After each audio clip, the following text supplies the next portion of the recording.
El título de la enseñanza en esta mañana entonces es bendiciones de servir a tu hermano. Quiero tocar 3 puntos. Más de 3 puntos a veces es difícil recordar. Por eso ustedes se darán cuenta que en la mayoría de mis enseñanzas toco al menos 3 puntos, o mejor, 3 puntos a lo sumo. El primero, servir a tu hermano es una ofrenda y sacrificio agradable a Dios. Para los que toman nota. Servir a tu hermano es una ofrenda y sacrificio agradable a Dios. Paulis, ¿estás allí con el sonido? No sé, esto está como un tarro, no sé si soy yo. Si tú le puedes poner un poquitico de altos, tal vez. No sé si hicieron un intercambio. Desde que estaba cantando hasta gallos me salieron. Que echarle maíz al gallo. No sé. Negro. Sonido. ¿Lo cambiaron allá? Ok, gracias. Servir a tu hermano es una ofrenda y sacrificio agradable a Dios. Punto número 2. Amar y servir a los demás es testimonio para otros. Qué bendición poder ser testimonio. Amar y servir a los demás es testimonio para otros.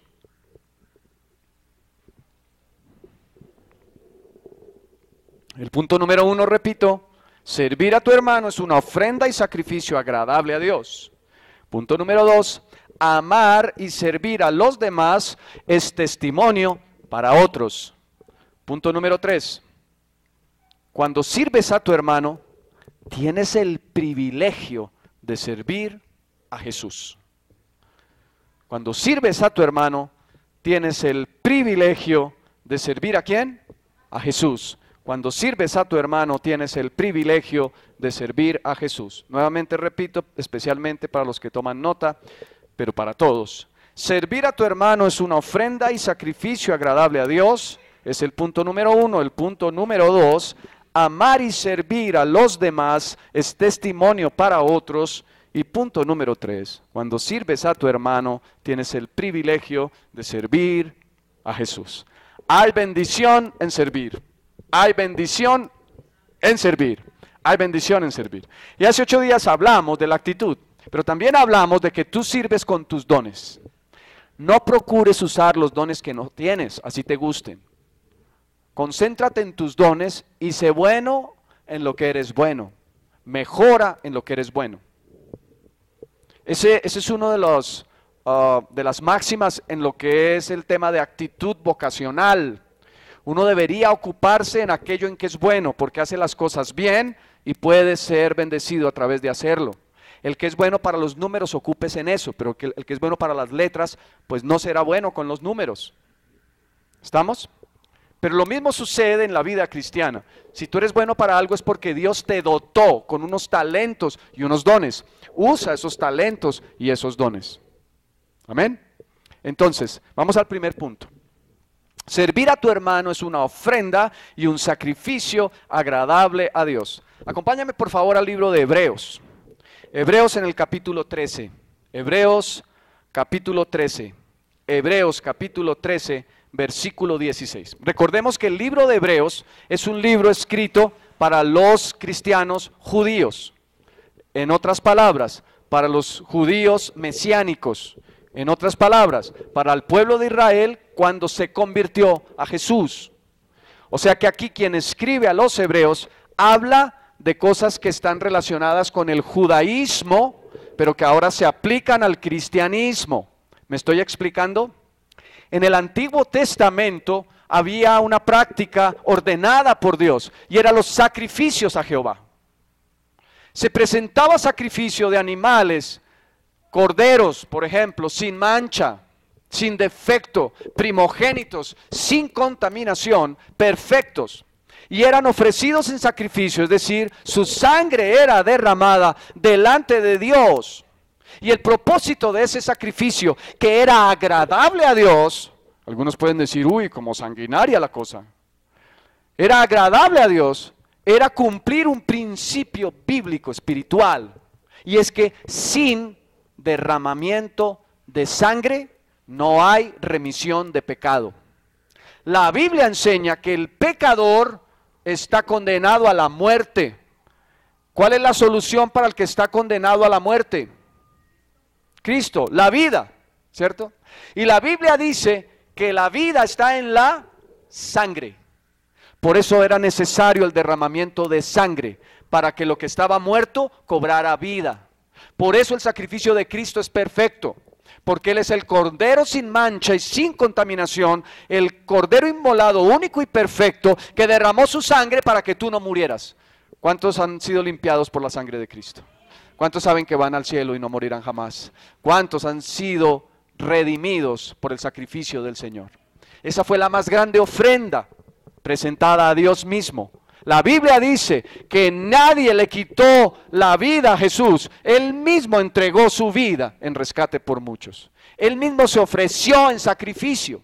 Ahora no es tiempo de ofrecer nuestras vidas en sacrificio por la sangre, porque ya no necesitamos derramar sangre. La sangre suficiente, la de Cristo, ya fue derramada una sola vez y para siempre. Por eso ya no ofrecemos más estos sacrificios. ¿Me estoy explicando?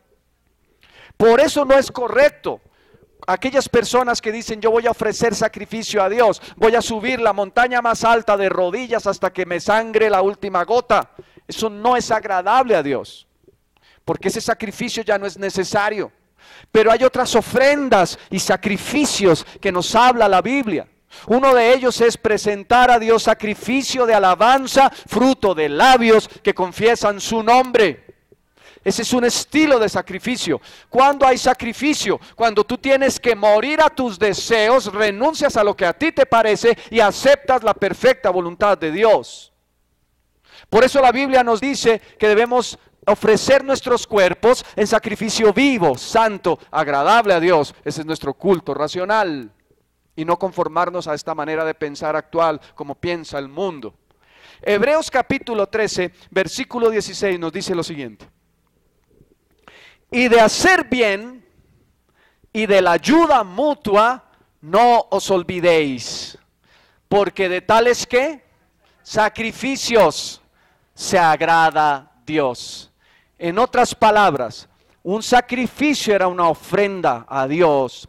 Si tú ofreces ayudar a tu hermano, estás agradando a Dios, estás presentando un sacrificio agradable a tu papá. ¿Me estoy explicando?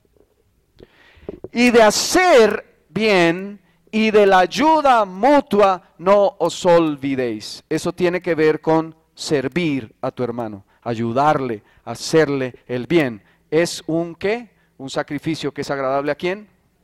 A Dios. En la versión Palabra de Dios para Todos dice lo siguiente: no se olviden de hacer el bien a los demás, ni de compartir con otros lo que tienen, porque esos son los sacrificios que agradan a Dios. ¿Qué agrada a Dios? Que tú uses lo que tienes para beneficiar a tu hermano, para bendecir a otro. ¿Cuántos han identificado sus dones? ¿Alguno que me diga qué don tiene? ¿Qué don tiene? Misericordia. Ok. ¿Lo estás usando? Hay que ejercitarse más en los dones. ¿Alguno que me diga otro don que tiene? Sanidad, Vertica, gloria al Señor. ¿Lo estás usando? Gloria al Señor. Dios te da la gracia para seguirlo usando, Vertica. Y cuando haya alguien que esté enfermo, vamos a decir, Vertica, necesitamos que ores por este enfermo. Recordémoslo. ¿Alguno tiene un don que lo haya identificado? Ya sé que algunos no me van a decir porque dicen, el pastor me va a preguntar que si lo estoy usando y qué oso. Lo que quiero decirte es que debes usarlos y es bueno. Cuando nos ejercitamos con lo que tenemos, crecemos. Pero cuando no, nos estancamos. La idea es que podamos usar los dones que Dios nos dio y que los pongamos al servicio de los demás. Ese es un sacrificio agradable a Dios. Ayudar a tu hermano, usar lo que tienes para que tu hermano esté bien. Porque algunos tal vez dicen, no, yo, contrario por ejemplo a Sandrita, alguien puede decir, yo no tengo el don de misericordia. No siento compasión por los que están en necesidad, pero tengo otro don, por ejemplo el don de exhortación. Tú no tienes que preocuparte porque haya unos dones que parecen tan hermosos y tú no los tienes y dices, pero yo sí debería tener el de servicio y no lo tengo. No, Dios te dio lo que tú necesitabas y lo que a Él le pareció. Él reparte como Él quiere, dice la Biblia. Así que los dones que tú tienes son los mejores. Y hablamos hace 8 días que no debíamos, o hace 15, que no debíamos medirnos por los dones que tienen los demás. No pongamos una medida, no debíamos medirnos por los dones que tenemos nosotros a los demás. No pongas una medida de tu don como si eso es lo perfecto, porque es que hay otros que no tienen tu don. Yo me apoyo, y siempre se lo he dicho, en los dones de mi esposa. Les voy a poner un ejemplo que lo mencioné esta mañana. Cuando yo tuve en mi corazón unificar las 2 reuniones, yo lo iba a hacer al otro domingo. Pero ella tiene el don de sabiduría y de profecía. Y me dijo, si me permites, no estoy de acuerdo y te quiero explicar.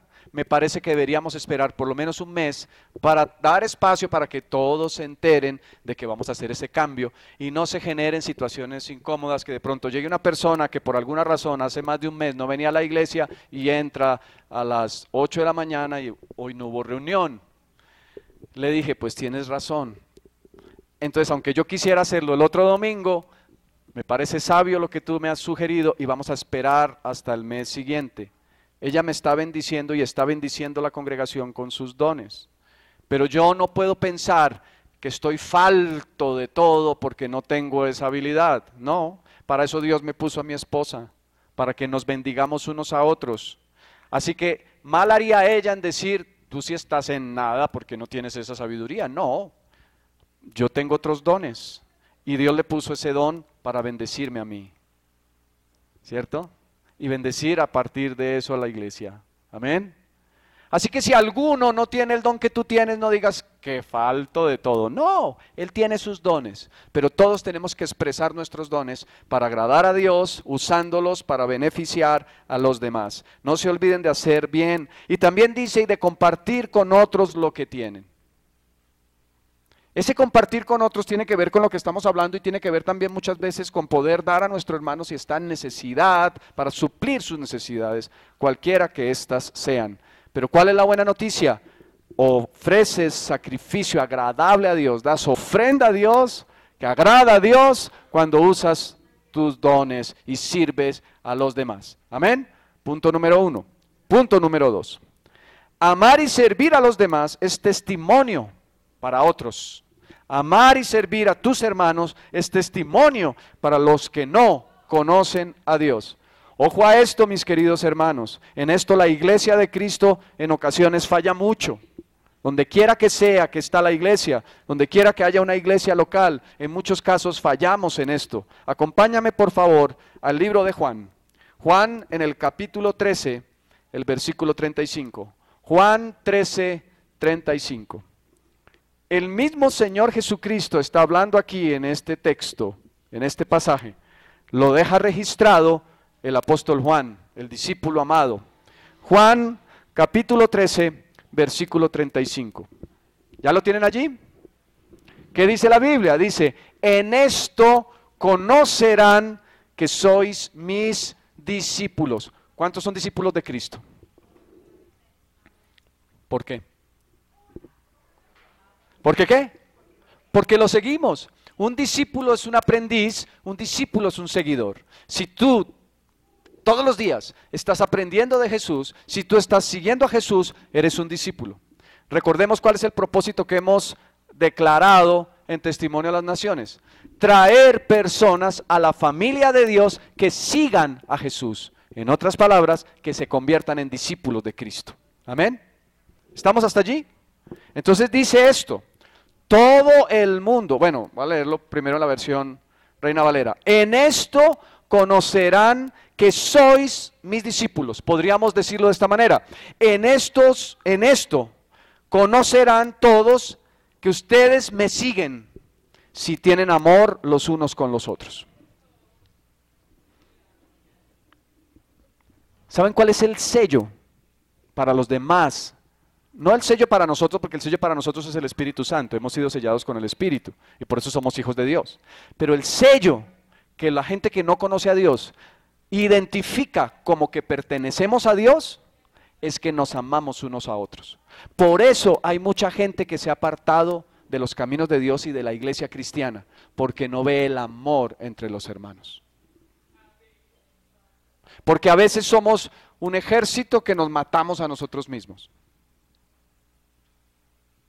Y esto tiene que cambiar. Hay cosas que son contundentes en la Escritura y no podemos desechar malentendiendo el amor. Pero el amor cubrirá multitud de faltas, lo vimos hace 8 días. Y voy a explicar esto último que dije. Tú no te puedes reunir, ni siquiera comer con aquel que se llame hermano y practique el pecado y no se quiera arrepentir. Eso dice el apóstol Pablo, inspirado por el Espíritu, eso dice el Espíritu Santo. El Espíritu Santo dice que no se junten con aquellos que llamándose hermanos fueren adúlteros, fornicarios, ladrones, hechiceros, maldicientes, con ellos ni siquiera coman. Eso está claro.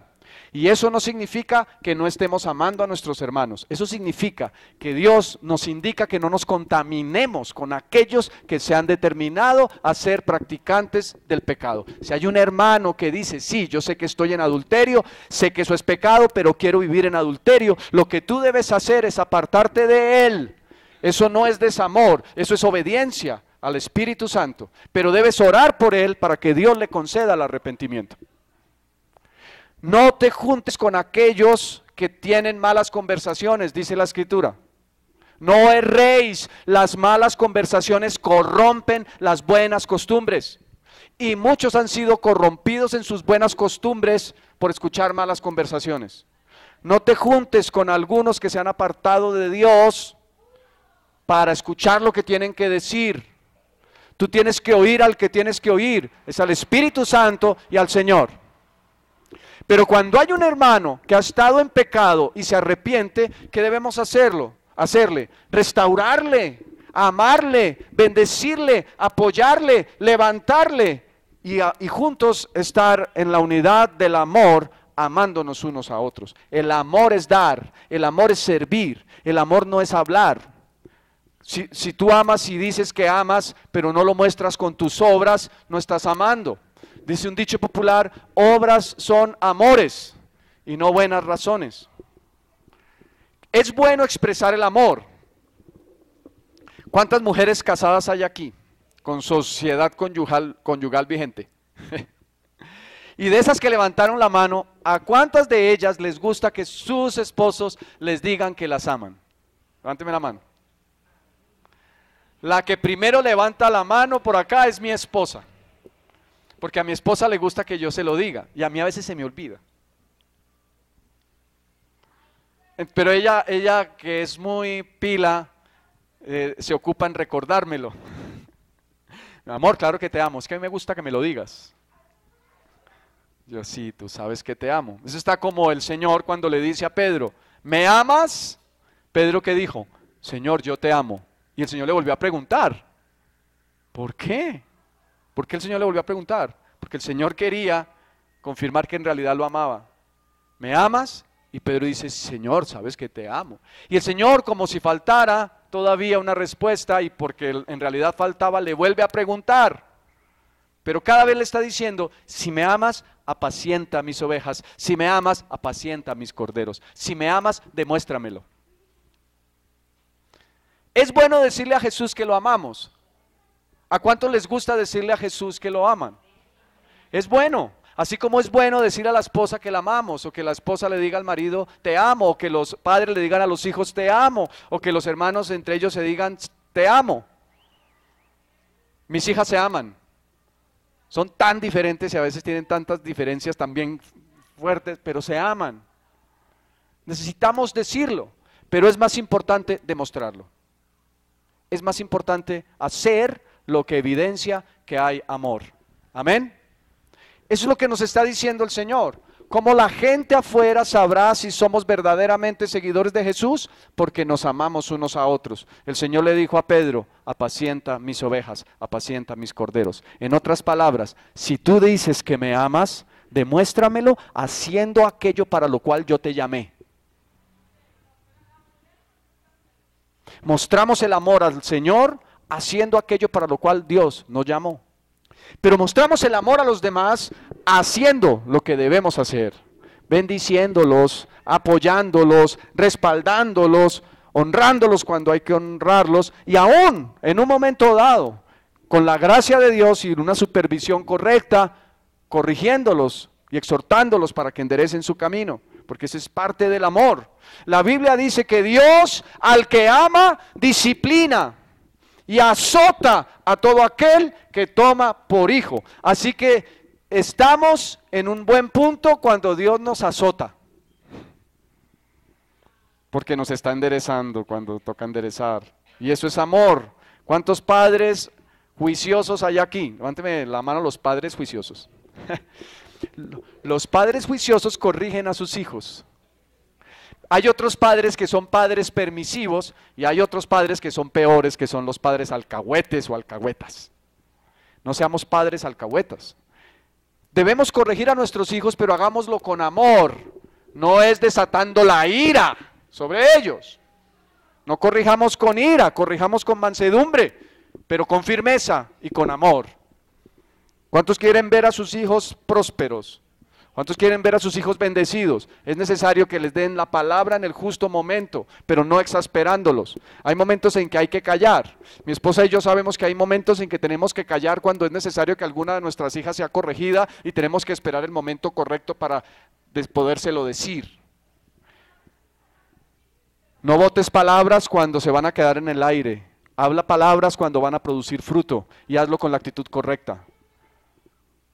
Porque que no se diga de ti la canción de aquella época, me tiene loco todo el día, con esa cantaleta, ¿a quién le va a gustar la casa? Con esa fiera suelta. A veces pensamos que hacemos mucho hablando y hablando y hablando, pero el fruto es cero porque no nos están recibiendo ni una sola palabra. Sé sabio, ten sabiduría de Dios. Si en un momento dado tienes, mi esposa es muy sabia, y ella me dice, yo creo que tú deberías invitar a fulano, mengana, alguna de mis dos hijas, a que se vayan y se coman un helado, y hablas con ella. Porque lo más fácil es, si sucede la situación, pues va uno a su habitación, venga para acá, necesito hablar. Pero qué bueno propiciar un espacio de ambiente agradable, para poder transmitir algo que forma y edifica. Pausado.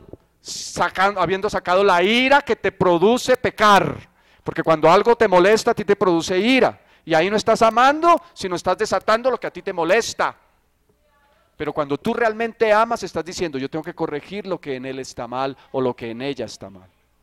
Amor. El mundo espera que nos amemos de verdad, y eso evidenciaría si somos hijos de Dios o no. El amor no es alcahuetería. El amor no es permisividad, el amor está en el orden de Dios, es dar y dar en la justa medida al que debe recibir, en el tiempo que debe recibir y a la manera en que debe recibir. La versión Palabra de Dios para Todos de Juan 13:35 nos dice, todo el mundo se va a dar cuenta, no tienes que ni siquiera a veces ni proclamarlo, pero todo el mundo se va a dar cuenta de que ustedes son mis seguidores si se aman los unos a los otros. Hay gente que diría, yo quiero estar allá porque hay algo tan especial en ellos, son una familia. Qué bueno que la gente pudiera decir de Testimonio de las Naciones, déjenme entrar allá, porque todos se aman, y no que sea una jauría en donde todo el mundo quiere destruir al otro.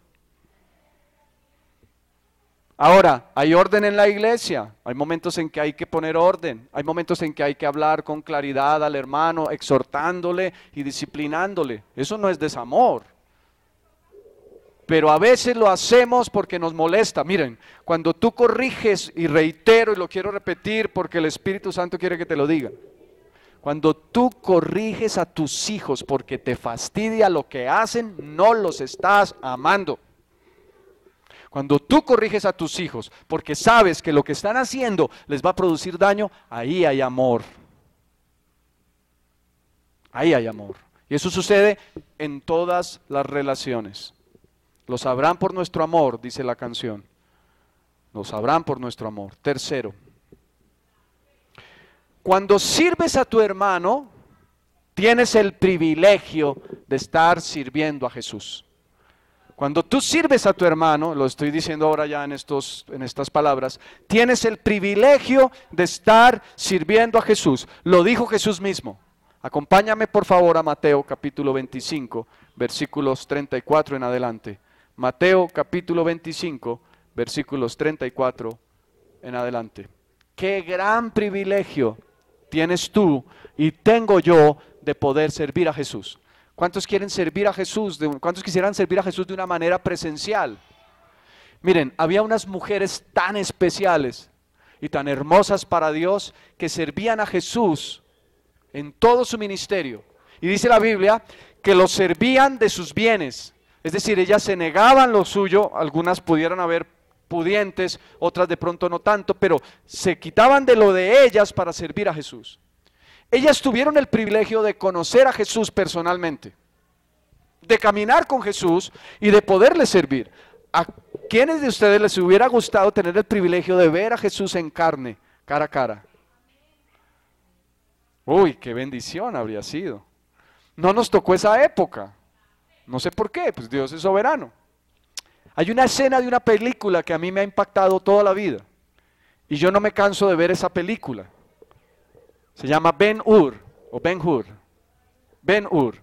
Si nunca la han visto, véanla. Es una película que dura más o menos unas 4 horas, algo así, 3 horas, 4 horas. Es una película extraordinaria que muestra la historia de un judío que sufre adversidad por hacer las cosas rectas. Y al final hay unas escenas extraordinarias. Esta también me impacta mucho y es cuando el Señor muere en la cruz y hay sanidad. Es poderoso, es hermosísimo las escenas que logra. Este hombre que hizo esta producción era creyente y muestra cómo el río lleva la sangre de Cristo y la sangre de Cristo comienza a regar lugares en donde hay enfermos y los enfermos son sanados. Extraordinario. Pero hay una escena que me impacta mucho. Hay un romano, un centurión romano, un soldado romano, que está custodiando a este hombre, el protagonista, que después de ser un principal de Israel termina siendo un esclavo. Y está en el piso destrozado, lleno de tierra en sí, de la arena del desierto, con toda la sed. Y se acerca al romano con una coca de agua y le pasa la coca de agua y en lugar de darle el agua a este hombre le da de beber a los caballos. Pero ahí está Jesús. Y de pronto aparece Jesús, nunca vemos el rostro de Jesús. Pero Jesús se acerca a este hombre y comienza a jugar su cara, su cabeza y le da de beber. Y él apenas lo mira y queda deslumbrado por la belleza de Jesús. Nunca en la producción se muestra el rostro de Jesús, repito.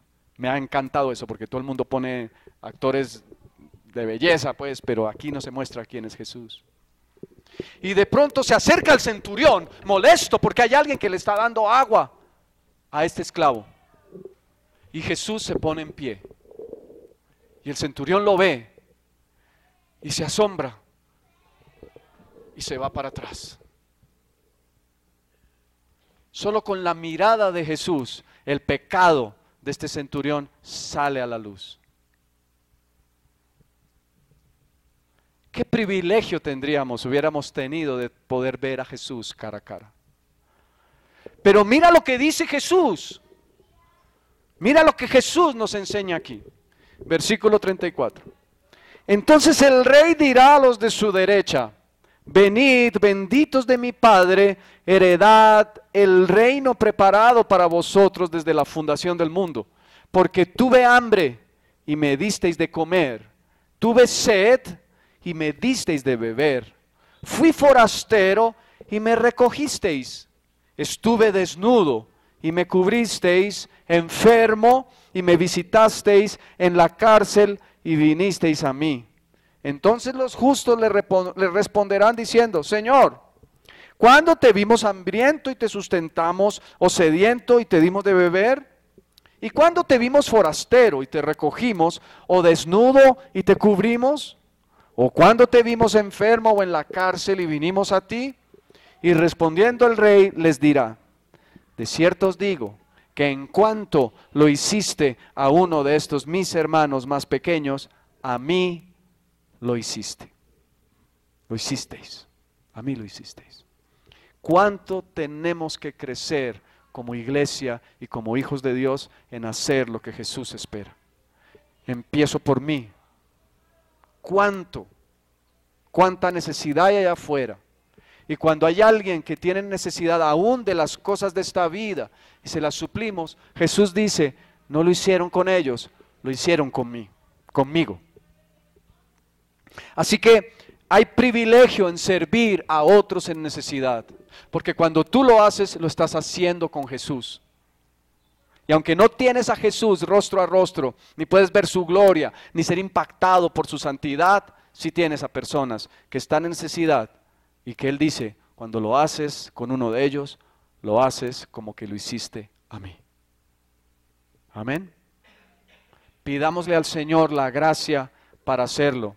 La Biblia dice, al que te pida, dale y no le rehuses. Pero a veces cerramos nuestro corazón. A mí me ha confrontado mucho esa palabra. Y yo creo que yo tengo que volver a tomar acción mucho más claramente sobre eso. Yo que conduzco un vehículo, a los que conducimos vehículos nos molesta muchas veces que la gente se acerque a pedir. Pero a veces cerramos nuestro corazón y puede ser que sean negociantes. Miren, se sorprende uno de la cantidad de gente que tiene un negocio en la calle. Y el dinero que tienen, viven mejor que muchos. Pero si tú no lo sabes y el Espíritu no te lo muestra, la Biblia dice, el que te pide, dale. Pero ¿cuántas veces vemos realmente a gente en verdadera necesidad y cerramos nuestro corazón? Yo hace 8 o 15 días les hice el desafío. No sé, tendría que confirmarlo con la pastora Albita, si lo sabe, o con Amandita, tal vez, con alguna de ellas. No sé si mi esposa lo sepa, tal vez no. Si algunos han seguido el desafío que les hice de traer la libra. ¿Está por ahí Amandita? ¿Alguien ha traído la libra? Traigamos la libra. Bendigamos primero, amén, qué bueno. Bendigamos primero a nuestros hermanos. Yo les quiero recordar. Hay algo que tú tienes en tu casa que necesitas usar. Hay una panela que tú necesitas usar. Pero de pronto cuando tú vas a tomar esa panela, piensa en alguien que tal vez ni siquiera tiene la panela. Y toma esa panela y tráela. Porque la Escritura dice que debemos comenzar por la casa de Dios. Y si hay un hermano en la casa que tiene necesidad, cubramos esa necesidad. Cuando lo hacemos a los que están en necesidad, lo hacemos al Señor. Amén. Vamos a orar en esta mañana. Si puedes estar en pie. Quien no tenga la posibilidad, por favor permanezca sentado, pero si puedes estar en pie para tener una actitud como de honrar al Señor, hazlo, ponte en pie. Servir a tu hermano es una ofrenda y un sacrificio agradable a Dios. Amar y servir a los demás es testimonio para otros. Cuando sirves a tu hermano, tienes el privilegio de servir a Jesús. Señor, hemos aprendido algo más en esta mañana que tú nos enseñas en tu palabra, en el libro de Hebreos, y de tu propia boca en el libro de Juan y en el libro de Mateo, acerca del servicio. ¿Cuánto la iglesia de Cristo ha olvidado, tu iglesia, Señor, estos principios? Nos hemos ocupado en tantas cosas, nos hemos ocupado en estar bien, en ganar dinero, en tener buenos lugares de vivienda, buena ropa, el tener sustento. Y a veces hay tanto egoísmo, Señor, en nuestro corazón. Nos hemos ocupado, Señor, en que nuestras familias estén bien y en que todo lo que está a nuestro alrededor funcione. Y estamos tan concentrados en quienes somos, en los más cercanos, pero se nos olvida que tú estás en el corazón, que tú estás en la boca, en los ojos, en las manos de aquellos que están en necesidad. Hoy te pedimos, Señor, haznos mucho más sensibles a servir, empezando por nuestras casas, empezando por nuestra propia casa, por esta congregación, servir a los que necesitan ser servidos. Pues tu palabra dice que tú no viniste para ser servido, sino para servir y para dar tu vida en rescate por muchos. El apóstol Pablo nos recuerda que haya el mismo sentir que hubo en Cristo Jesús, el cual siendo en forma de Dios no estimó el ser igual a Dios como algo a que aferrarse, sino que se despojó a sí mismo y estando en la condición de hombre se humilló hasta la muerte y muerte de cruz. No hay mayor expresión de amor y de servicio que la que tú tuviste para con nosotros en la cruz. Queremos aprender de ti. Dile a Jesús, yo quiero aprender de ti, Jesús. Díselo allí en tu corazón. Yo quiero aprender de ti. Quiero ser desprendido, quiero ser generoso, quiero dar al que tiene necesidad. Quiero ser sensible a la necesidad de mis hermanos. Quiero usar mis dones, lo que tú me has dado, para edificar a otros. Perdóname, Señor, por todas las cosas que he admitido en mi mente, porque he permitido en mi mente tantos argumentos cuando he sido dañado por servir a otros. He cerrado mi corazón y he dicho, no quiero volver a servir porque me han hecho daño.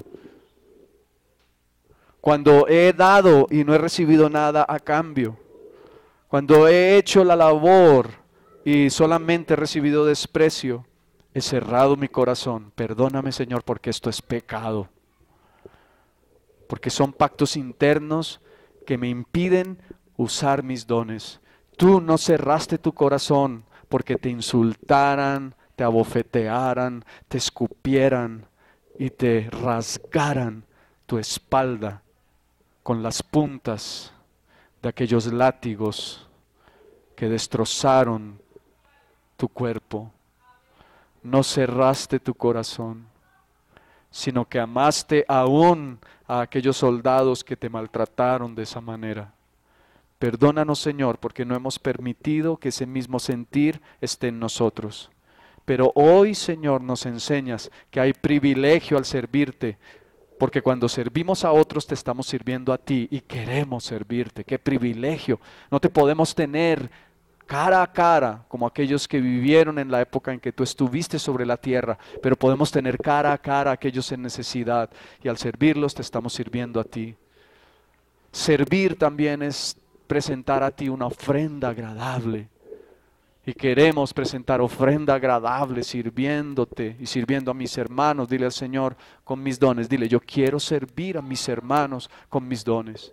Y también tu palabra nos enseña que amar y servir entre nosotros es la más grande evidencia del amor. Y la gente que no te conoce sabrá que somos tus hijos, que somos tus discípulos por el amor que hay entre nosotros. Dile al Señor, lléname de tu amor. Levanta tus manos en alto y dile, lléname de tu amor. ¿Cuánto necesito amar como tú amas? Perdóname, Señor, por no hacerlo de la manera correcta. Dile a Jesús, dame la gracia para hacerlo. Dile, gracias, Señor, porque tu palabra dice que tú eres el que produce en mí tanto el querer como el hacer por tu buena voluntad. Por tu buena voluntad. Danos la gracia de hacer lo que es recto, justo y correcto delante de ti para bendecir a nuestros hermanos y seremos bendecidos. Hay bendición en el servicio porque es honra y sacrificio de adoración a ti. Hay bendición en el servicio porque evidencia el testimonio de que somos hijos de Dios. Hay bendición en el servicio porque al hacerlo tenemos el privilegio de servirte a ti. Danos esa gracia. En el precioso nombre de Jesús, llénanos de ti. Dile al Espíritu Santo, lléname de ti. Solo no puedo. Dile, te necesito para serte fiel, te necesito para agradarte, te necesito para apartarme para ti, te necesito para apartarme del mundo y del pecado, te necesito. Quiero vaciarme de todo lo que no te agrada y llenarme de ti, dile al Señor. Llenarme de ti, dile al Espíritu Santo. Quiero llenarme de ti. Llenarme de ti. En tu nombre, Señor. En tu nombre, Señor. En tu nombre. Amén. Y amén. Amén. Toma tu lugar, por favor. Ya vamos a terminar. Quiero pedir a la pastora Albita que nos des los detalles. Yo anuncié lo del 26, pero danos los detalles y que podamos aclarar dudas.